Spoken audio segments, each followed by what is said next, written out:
A few months ago, we shared that our boys Aiden and Ethan were fined $250 on a cruise for ding-dong ditching. That video certainly got some people's attention as well as a lot of comments. So today we're clearing up a few things we didn't explain well enough, and more importantly, giving every parent about to take their first cruise a list of things they should be aware of.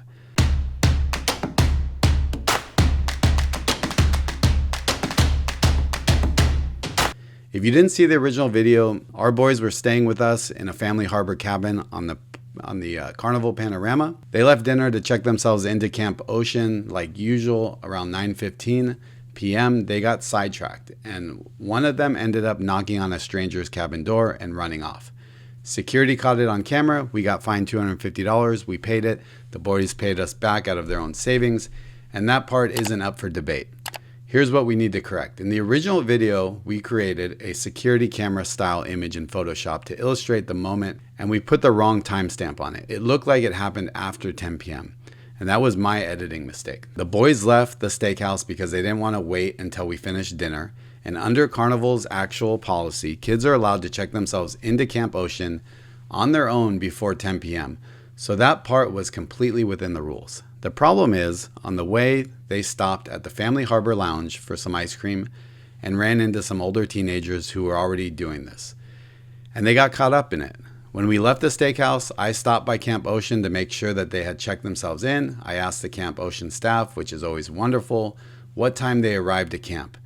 There was a larger gap of time than they should have needed to go up the elevators. When we picked them up from Camp Ocean around 10:45, I asked the boys why it took them longer to check in.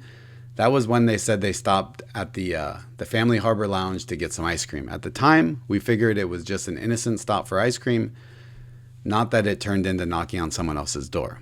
They regularly hang out in the Family Harbor Lounge and enjoy the snacks and playing video games with other kids. But later on in that evening, security reviewed the footage, figured out it was Aiden, and that's when they came to our cabin door, which was later that night around 11:15, 11:30 when we were sleeping. That part of the original story stands. What we didn't explain clearly enough is that the knock at our cabin door when security showed up and the actual incident happened at two different times. To be really clear, none of this is about shifting blame onto the other kids. Our son made the choice to knock on the door. He owned it. We paid the fine, and he and his brother paid us back from their savings. That doesn't change. We just wanted to make sure that the timeline was accurate. Security handled it really professionally, and honestly, I'm glad that they're cracking down on these kind of things. I've noticed Carnival security take a much more proactive approach on a wide range of issues, which I think is great. This was Aiden's 15th cruise. He's 11 and he's still young, but before 10 p.m., he's allowed to check himself in and out of Camp Ocean. He and his brother had been on this particular ship 3 times prior to this cruise. We don't let them wander all over the ship unsupervised. We have strict rules, but there have been a few times when they've checked themselves into camp, or they've gone up to the soccer or basketball court or gone to the buffet to get an ice cream. So let's get into actually what matters for most of you watching this video. What we'd tell any parent taking their first cruise with kids. The number one thing is read the code of conduct policy before you board.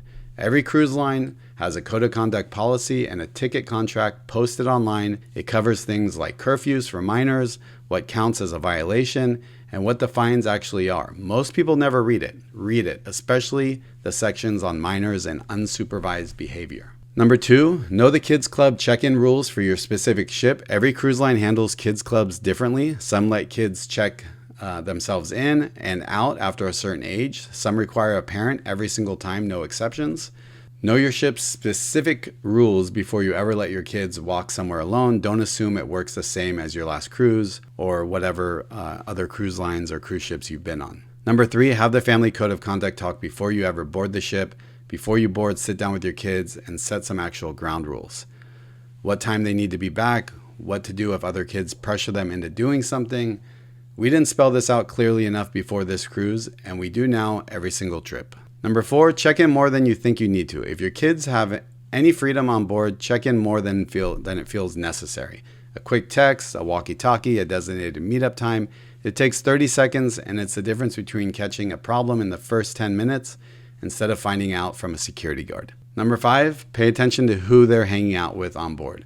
Cruise ships are basically small cities. Your kids will meet other kids fast and other older teenagers too.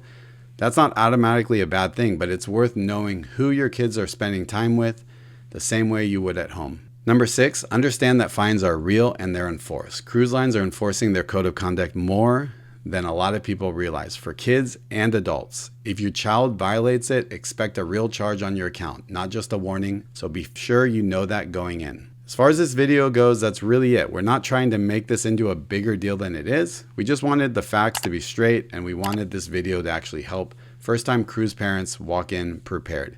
If you've got some ground rules that you give your kids before your trip or before you take a cruise, drop them below in the comments. I genuinely love to hear other families and how they handle things. Thank you again for watching, and as always, we'll see you on the ship.